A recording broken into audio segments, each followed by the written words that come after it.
I don't remember when I first, I don't remember really creating my first painting. I was that young. But I know that it was always a part of me, and it was always something that, I pursued personally, was just filling my basket of creativity and making sure that I've spent enough time creating things. My name is Marlo Shaw, and this is my show named Incomplete Metamorphosis. I named it that because it is a number of images and paintings and drawings that I've created over the last few years. It's been a few years of a lot of change. They've been very dynamic for me, not just because of everything that's going on in the world right now, but out of personal growth and experiencing new things and finding who I am a little bit more. And I did a lot of that through my work guiding in the Great Bear Rainforest, which is where a lot of my photos are from, and then doing a little bit of guiding in Churchill, Manitoba, and then many paintings. So whenever I wasn't guiding, I'd be home in my studio, and I would paint sceneries that are familiar to me from my hometown, Terrace, or where I was guiding out in the Great Bear Rainforest.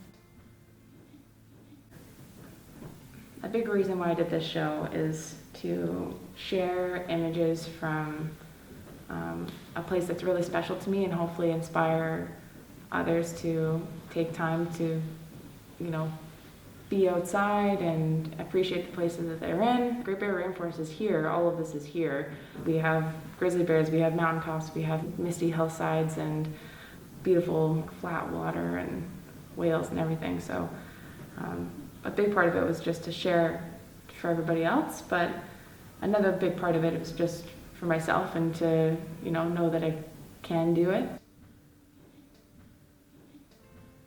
No great experiences in the wild come from a lack of patience. You need to be able to sit and wait and see what happens and be okay with the quiet and be okay with the stillness and be there with your thoughts. And that was something that was really challenging for me in the past, and that was a huge learning point for me over the years of guiding. It's just like spending that quiet time and waiting to see what will happen. And sometimes it's something absolutely mind-blowing, amazing. You get to see an animal that's high on your list that you've been, waiting to see in the wild doing its natural thing, or it rains on you and you don't see anything. But when you actually capture it, it's pretty huge. Because they don't, when they're wild animals, they're not posing for you, right? That bear is actually, it's hard to believe, but you can actually recognize bears like people, almost. Like they have unique faces and unique markings and unique, everybody has a different way that they walk, and so you can kind of see them. If you see them moving across the landscape, you're like, oh, okay, there's that guy. And so this is a bear that I had known and spent quite a bit of time with in every year that I had guided, so for the last 3 years. And her name was Joy, and she was really young. She was kind of a sub-adult when I first met her. And you could tell that she could smell you and recognize you as well. And she would mess with us sometimes. So you can see in her eyes as she's bending down towards the water that she's looking a little bit mischievous. And she got down into the water and started swimming towards the boat of the other guide that I was out there with. Not to really do anything. I don't think that she was being aggressive at all. I think she was just kind of just to get a closer look, because she was raised in that valley and they were just guiding people through there, and her mom was really comfortable with all of the tourism that was in there, and so she just kind of grew up comfortable with it. And that is one really magic thing about guiding for a long period of time with bears, is getting to know them individually, but it's also kind of a double-edged sword, right? Because if we spend time habituating animals and having them really comfortable around people, especially if they're in an area where they can be legally hunted by people, then you could potentially be putting that animal in danger in the long term, right? Mm-hmm. But on the other side of that, bringing people into a place where they can get so intimate and really have a moment with a wild animal like that maybe they had like deep-seated fears about, or had any kind of like preconceived idea about them, maybe they'd be more likely to conserve the areas that they're in. So maybe you're doing them a service. It's hard to know, and now there's no hunting of grizzly bears in British Columbia anymore as of 3 years ago. And so she's protected from that active hunting threat, which is pretty major. That was a big deal that happened. But no, like the valley that they're in is still logged periodically as well. So yeah, it's hard, all the competing interests in this area, you know what I mean? This is the one photo of this show that was taken in like the middle of winter. It was February last year, and I was guiding for Northern Lights. And there's this Métis family that hosts us at their dog yard.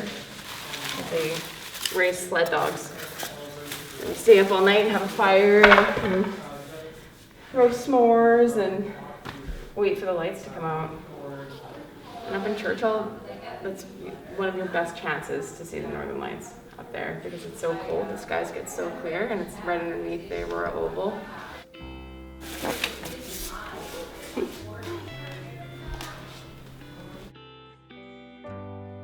I took that one at the lodge that I worked at in the Great Barrier Rainforest, and I took it right off of the dock, right outside of like my living quarters. And it's really, really neat when you see whales bubble net feeding because you know what's coming. Like you can see the surface of the water starting to boil, and you're just like waiting there in anticipation for this massive animal to come face up. A lot of really, special moments out there. COVID has kind of made it so that we can't all gather together at one time, but now people have to kind of come and, take the initiative to see it on their own and to kind of trickle in just during the opening hours of the gallery. And maybe it's even better that way, that people can come and make it their own self-discovery instead of having so many other distractions around, and just coming and having some peaceful, quiet moments with the pieces in here on their own. So yeah, I've spent a lot of years painting by myself and just keeping it all inside my studio, and I think it seems like a really good year to just put it all together and reflect on all the changes that have happened. So yeah, just a reflection moment for myself, as well as just wanting to share that with other people. Hopefully maybe create some inspiration for other folks, but also just some stillness, hopefully, in their lives as well. It's kind of a crazy world out there right now. That's pretty much it. Wear your mask.